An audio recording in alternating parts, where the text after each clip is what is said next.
Good evening, guys. Ayan ang mga beshi na mekos-mekos ko na po yan.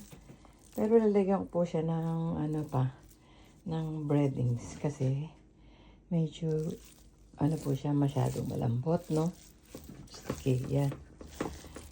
Ang hirap. Ang hirap pong mabuhay sa Japan.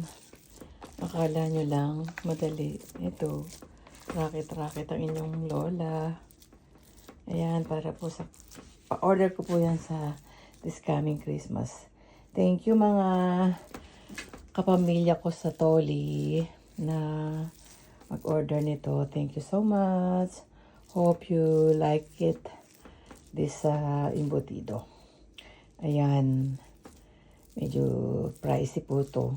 Kasi hindi ko po tinipid sa kanyang sahog. Ayan. Spam po ang nakalagay dyan. Hindi. Sa luncheon meat, spam. Ayan. Tapos, may cheese. May pasas, pickles. And then, marami akong recipe dyan. Bell pepper na green, yellow, red.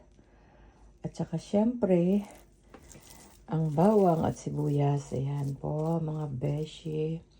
O, paano po? Babalutin ko na po siya. Wala po akong taga-video, so bibidyo ko na lang po siya ulit pag ni-steam ko na. God bless us all po sa ating lahat at advance Merry Christmas. Bye!